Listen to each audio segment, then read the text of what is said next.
Thank you for tuning in and welcome back to the Sandwich of Coherency. So, if you caught the last episode, we were talking about the Supreme Court and the leaking of the 98-page opinion by Judge Alito, wherein it discusses the overturning of Roe versus Wade. Which for those, a lot of people have misconceived it. It's not a banning of abortion. It's not taking abortion away. It's returning it back down to the states. Now, people are very upset about that because there are states that are already planning to ban it. And, I'm not going to get too far in that. We're not going to discuss that tonight. But I will say that an outright ban on abortion. Now, mind you, I am a pro-life person, okay? So, but at the same time, I do understand the arguments of people that are pro-choice. And I've always been willing to listen to what they have to say. And there are some things that they actually believe that make a lot of sense. I don't agree with everything they say, but I can empathize and understand where they're coming from. And saying all that, I know people are just hearing that people will get upset, but remember, I'm not saying whether or not a woman should or should not have an abortion. Again, if you listen to the show regularly, you know that I believe in a person's bodily autonomy. I don't believe anybody should be able to tell anyone what to do with their own body. That's just how it is. And so the question then becomes, what about the fetus? And, well, I'm going to get into that in the next episode, because I want to give that a good, thorough talk. Again, like I said, I want to look at this from different nuances of it. And I decided to, we've all heard the term, it's a clump of cells, and people have heard the terms that, it's a parasite, and, but I wanted to look at that because those are terms that were developed in an attempt to create a dehumanization. And, again, it doesn't matter how you feel on the left or the right, doesn't matter. But the terminology of things does matter. We wouldn't call the fetus of your dog, of an animal, we don't call those parasites. We wouldn't call the puppies in the womb of your favorite pet a clump of cells. So you have to understand that when you decide to use terms such as parasitic or just a clump of cells, you're taking away the humanity of what it is, or the speciesisms of what it is, if that's a way to describe it. So again, I decided to look up where those terms started coming from.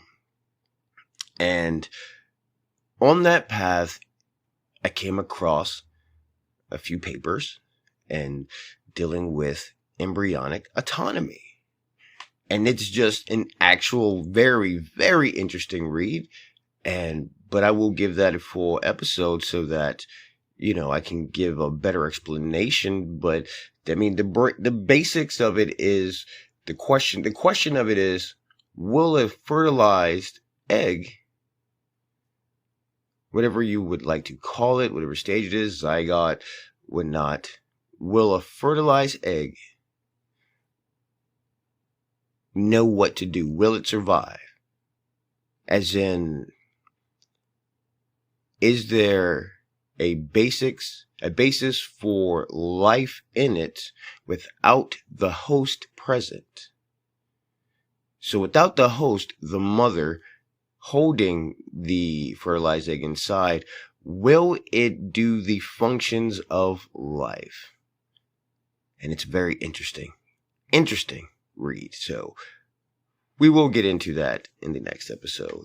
But tonight, we are going to get into a little bit more of this government disinformation board by the Department of Homeland Security and the White House. And this is very interesting. And again, if you know, we love to cover the Senate. We go direct to the source. Yes, sometimes we will, get clips from different news agencies and to kind of show how people are displaying the information, but we do prefer to go straight to the source. And I know a lot of people are not going to see this. A lot of this stuff, like I say, I say it all the time, a lot of this stuff does not even make its way to right-wing news. And that's the reality of it. There's just so much going on, So it's hard to get to it all. So we try and hunt down the choice, the best, to give you the most information we can so you can make the best decisions for yourself. Vroom, vroom.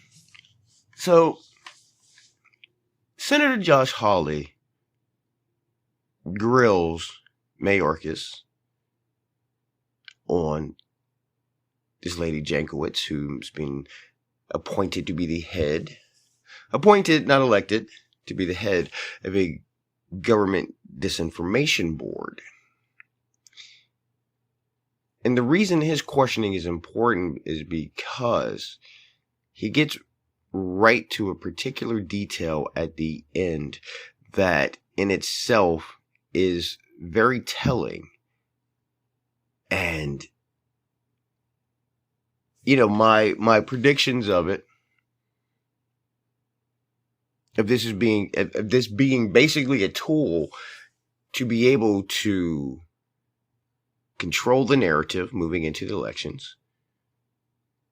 Well, it turns out it looks like they are actually valid. So let's go ahead and jump right into this so you can understand exactly what I mean.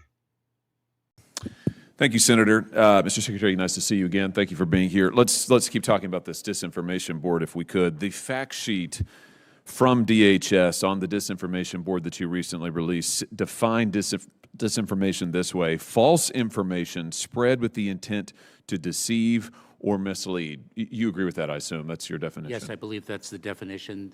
On the fact sheet? Broadly held. And you think it's important that the U.S. government combat this disinformation, right? I mean, you've testified to that. Senator, what I testified to is when disinformation threatens national security, threat to the security of our homeland, then we are engaged. I'm going to pause it right there because I want you to keep those words that he just said in your mind as you're listening to all this. When it's a threat to national security and whatnot, that's when they get involved. So keep that in mind. Just keep that in mind. Okay, all right, good. And I presume that's why you've set up this disinformation board. So let's have a look at the person whom you've selected to head this new disinformation policing effort, and let's look at what she has been spreading online. She has, for starters, consistently misinformed the public about the Hunter Biden laptop story and spread the lie that it was Russian propaganda. Here she is on October the 14th saying, disinformation experts say there are multiple red flags that raise doubts about their authenticity, meaning the emails, including questions about whether the laptop actually belongs to Hunter Biden. Of course, as it turns out, that's totally false. This laptop has been authenticated both by government entities and by independent news organizations. And I want to say this, and this is important. That would count as a threat to national security, especially when you think about the contents that are on that laptop. When you think about the person that it belongs to, which is, before he was elected, it was the former vice president's son, your current president, a direct family member who has business dealings and ties with his father, has had a laptop of private information go missing. Now look, it's not like, your little brother's laptop going missing of some kid, somewhere in the middle of Montana. No, this is the president's son's personal laptop. Yeah, that might be a threat to national security. But let's continue. She went on. Here she is again, the same interview, saying that we should view it, meaning the laptop and apparently the whole story, as a Trump campaign product. That is also a lie, which you know. It's not a Trump campaign product. It never was a Trump campaign product. But she didn't stop there. Here she is on October the 22nd in 2020, this time taking to social media, saying that Biden notes 50 former NatSec officials and 5 former CIA heads that believe the laptop is a Russian influence op. Let me pause right there because A, they knew it wasn't. B, and this is important, the FBI had that laptop. They had already had that laptop. I believe it was in 2019. The only reason that she's able to respond about it like that is because the repairman who turned the laptop over to the FBI was kind of like all of us would be, a little confused that, well, they weren't doing anything. Especially when you consider the fact that because Hunter Biden left it, and it then became property of the store, when they checked the files, turns out that, yeah, this laptop is a big problem. This is a threat to national security. It's so bad that they had to call the FBI in on it, and the FBI had it, and they sat on it. They sat on it. They looked at it. They did even a minor investigation on it, so they knew. And if you caught what happened about a month or two ago when they had the representative from the FBI before the Senate, what did he say when asked about the laptop? The FBI doesn't know where the laptop's at. Well, I guess it's very fortunate that the shop owner made copies of the hard drive. But I'll quit pausing. Let's continue. Laundering here, using former government officials to launder the lie that this was in fact a Russian influence op, which of course is not true at all. Here she is also on October the 22nd, still on social media, this time saying the emails don't need to be altered to be part of an influence campaign. Of course, they weren't altered. Voters deserve that context, not a fairy tale about a laptop repair shop. Of course, we know the only person in all of this telling a fairy tale is Ms. Jankowicz on social media repeatedly for days and days on end. How about a different set of examples? She has consistently spread false and misleading claims about the Steele dossier, which we now know was actually itself a piece of Russian propaganda. Here she is on December the 8th, 2017, responding, by the way, to United States Senator. She's responding to Lindsey Graham. She says to him, your party funded the dossier first. The FBI was investigating Trump since the summer, but didn't make it public. The American public deserved to know. This is false. The people who funded the dossier were the Clinton campaign, which we now know. This has been verified. This is outright falsehoods. But she didn't stop there. Here she is on August the 7th. I gotta stop. I'm sorry. I gotta pause it right there. Because this is an important part about that Trump investigations and all that. Yes, we know that the Clinton Foundation, or Clinton campaign, funded the Steele dossier. This is all the Clinton work. This is all Hillary Clinton. You know, this is the same person that we now know had a third party hired, and they were spying directly on Donald Trump when he was in the Oval Office. Not like just in the White House, but they literally were spying on him in the Oval Office. They confirmed that one. And, I mean, would you say that that's a threat to national security? Is that something that, I don't know, somebody spreading misinformation about that? Maybe so. Would the DOJ, Department of Homeland Security, would they investigate this? Probably not.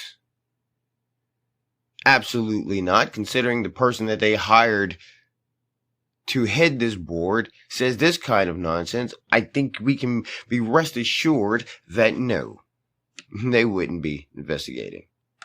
2020, promoting Christopher Steele, the stooge who helped launder Russian propaganda, including lying to the FBI about it. Here she is lauding him as a trustworthy and legitimate source. Classic disinformation. She says she listened to this last night. Chris Steele, yes, that Chris Steele, providing great historical context about the evolution of disinformation. Oh my gosh. Yes, this is their woman. This is the one that they chose. And, you know, and you got to ask yourself, after hearing all of this and hearing those things and knowing that this is the mindset of this person, can you honestly say, you know what? This person will be absolutely bipartisan, and I trust them to have no agenda. And understand, this is important because they decided to create this now in the lead up to the elections for the midterms. And when you think about the person that they put at the head of it, you got to understand, they say that, well, it's a matter of, you know, if it's a threat to national security or something like that, that's when they'll get involved. But understand, they're the ones that are making the decision of whether something is a threat to national security. That's a problem because guess what? You're probably going to see a whole lot of Republicans that are running for office finding themselves censored.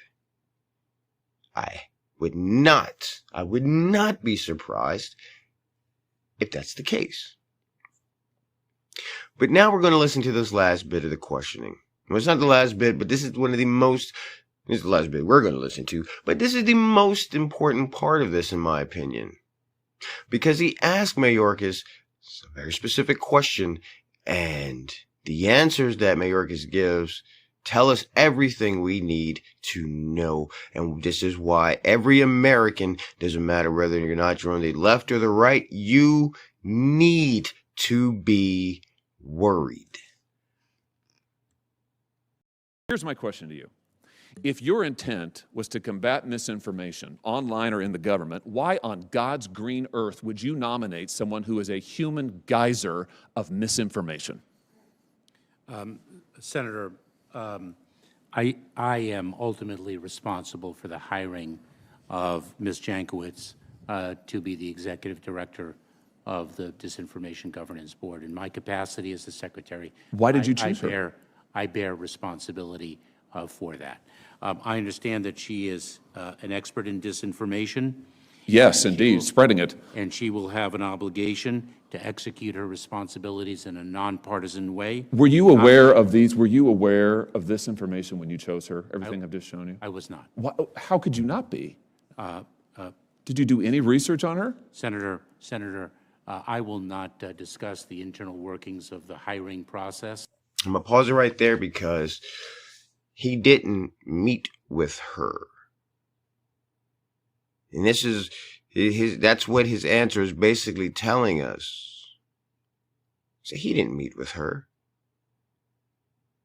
So, for him to say, yes, the responsibility falls on him for hiring her. I mean, this is, it gets even better. It gets even better. You won't? Of the Department of Homeland Security. Well, let me ask you about this. I'm sure there are documents pertaining to this board, minutes of meetings, communications about who would serve on the board. Will you release those to this committee? Senator, there are not yet this governance board. Wait a minute. There are no minutes of meetings about this board? It is not yet. You've not created any records? It has not yet begun its work. You've hired her. You surely had deliberations about hiring her. The board has not yet met. You had deliberations about hiring her, though, correct?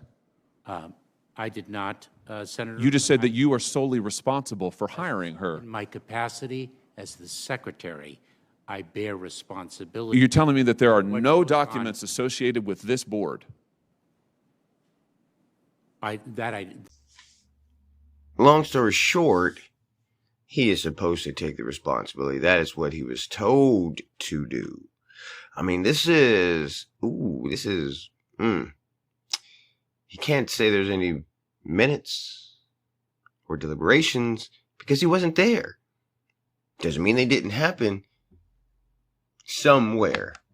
And I don't know. You asked for meeting minutes of meetings, documents pertaining to the board, any records of communications about who would serve on the board. Will you turn those over to this committee? Any document pertaining to this board, will you turn it over to this committee? Senator, we owe you documents with respect to the work of this board that already are in existence. They don't have them. He doesn't have them. He was told to hire her. So now the question comes, whom told him that she was hired? Where did this come from? I think we can go ahead and safely say it came down from the White House. I mean, where else would it come from? Obviously, there were closed door meetings. You got to understand, this board was not something he came, this was given to him. He was told this is what's happening. Mayorkis is not the mastermind behind this. So the question is, who picked her? Somebody picked her. Somebody had a meeting about this and decided a game plan. Someone mapped this out. Now the question is, we know that the reality is that this might not go very far. But it is a distraction. And what is it a distraction from? Well, that's a good question.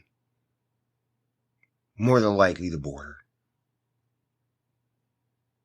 But we'll see. We'll give it more time and see what more information comes out.